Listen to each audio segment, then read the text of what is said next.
ख्रिस्त में प्यारे भाई और बहनों, आप सबों को जय यीशु। हम तेसलोनियों के नाम दूसरा पत्र अध्याय 3 पद संख्या 3 में ऐसे पढ़ते हैं, परंतु प्रभु सत्य प्रतिज्ञ है, वो आप लोगों को सुदृढ़ बनाए रखेंगे और बुराई से आपकी रक्षा करेंगे। God is faithful. प्रभु सत्य प्रतिज्ञ है। इसका मतलब यह है कि उन्होंने आज तक जो जो प्रॉमिसेस हमें दी है वे सब वे पूरा करेंगे। अगर प्रभु सत्य प्रतिज्ञ नहीं होते, अगर प्रभु फेथफुल नहीं है हमारे जीवन में, अपने वचन में, तो शायद आप और मैं क्रिश्चियन नहीं होते। हम पहले ही हमारे विश्वास को त्याग कर देते थे। लेकिन जब प्रभु कहते हैं कि मैं तुम्हारे साथ हूं, यह हमारे जीवन में हमें पता है, एक्सपीरियंस है कि जब हम दुखी थे तो प्रभु हमारे साथ रहे। डरो नहीं, जब प्रभु हमसे यह कहते हैं तो हमें पता है जब हम बहुत डरते थे तब प्रभु का यह वचन हमारे जीवन में शक्ति प्रदान करती है। जब प्रभु कहते हैं मैं तुम्हारे आगे चलूंगा, तो हमें पता है जीवन की उस सभी मुश्किल संकट के समय में प्रभु हमारे आगे चलकर हमारे लिए रास्ता साफ करते हैं। वही प्रभु हमसे यह भी कहते हैं कि मैं तुम्हारे पापों को क्षमा कर दूंगा। हम कई लोगों को देखते हैं आजकल जो गिल्ट फीलिंग में रहते हैं। हमारे जीवन में कुछ कमियां हुई, कुछ गलतियां हुई, कई बार हम पाप में फिर से गिर पड़े, लेकिन एक बात हम अपने दिल से विश्वास नहीं कर पाते कई बार कि प्रभु मेरे पापों को क्षमा करेगा। कई बार पाप में से ज्यादा हम गिल्ट फीलिंग के कारण दुखी होते हैं। कितने बार प्रभु के सामने हम जरूर जाते हैं इस पाप को प्रभु के सामने स्वीकार करने के लिए, लेकिन हिम्मत नहीं होती। क्यों नहीं होती? क्योंकि प्रभु की यह सत्य प्रतिज्ञा पर हमें भरोसा नहीं है।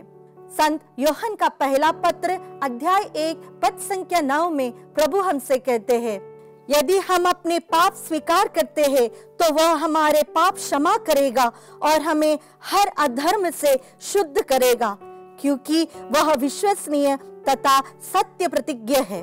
अगर हम अपने प्रभु के सामने पछतावे के साथ पूरे हृदय से प्रभु के पास हम जाएंगे तो जरूर प्रभु हमारे पापों को क्षमा करेगा, क्योंकि प्रभु ने कहा है मैं तुम्हारे पापों को क्षमा करूंगा। कई बार हमारे जीवन में संकट इसलिए आते हैं क्योंकि हमने सही ढंग से प्रभु के सामने अपने पापों को स्वीकार नहीं किया है। हमें लगता है प्रभु हमारे पापों को देखता तो होगा, लेकिन उसके सामने जाकर यह सब फिर से कैसे कहेंगे। अगर एक व्यक्ति चलते वक्त पैरों में कीचड़ हो जाए तो वह जरूर पानी दिखते ही अपने पैर धो लेंगे। वह यह नहीं सोचेगा कि आगे तो और कीचड़ है तो मैं इसी में चलता रहूं।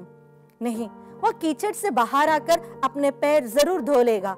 इसी प्रकार ही हमारे जीवन में जब गलतियां होती है, कमियां होती है, जानबूझकर या अनजाने में हम पाप करते हैं, तो हमें भी जल्दी ही प्रभु के सामने आकर अपने पापों को स्वीकार करना है और यह विश्वास करना है कि प्रभु हमारे पापों को क्षमा कर देगा। अगर हमारे बैंक अकाउंट में पैसे हो तो हम जल्दी से चेकबुक में साइन कर उस पैसे को विड्रॉ करते हैं। उसी प्रकार विश्वास के साथ प्रभु की प्रतिज्ञाओं के चेकबुक में हम साइन कर प्रभु की कृपा के भंडार से हमें जितना चाहिए हम विड्रॉ कर सकते हैं।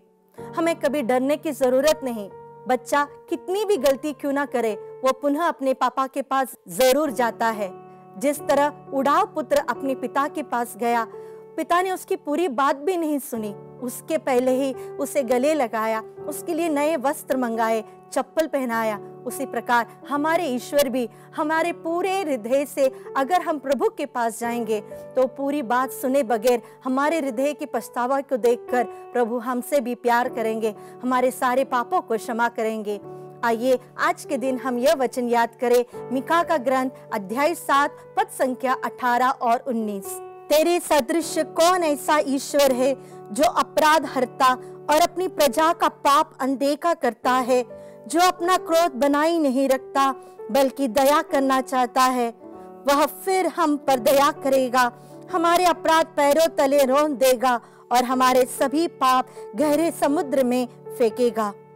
प्यारे प्रभु जी, पछतावे के साथ अपने पापों को आपके सामने स्वीकार कर आपने जिस तरह सत्य प्रतिज्ञा की है, आपने जिस तरह हमसे कहा है कि मैं तुम्हारे पापों को अनदेखा कर दूंगा, प्यारे प्रभु जी, पूर्ण हृदय से पछतावा करते हुए अपने पापों को आपके सामने स्वीकार करने की कृपा हमें दीजिए, ताकि आपकी प्रतिज्ञा के अनुसार हमारे पाप आप क्षमा करें और पूर्ण रूप से आपके प्रेम से हमें भर दे। यही प्रार्थना हम करते हैं हमारे प्रभु यीशु क्रिस्त के द्वारा, आमीन।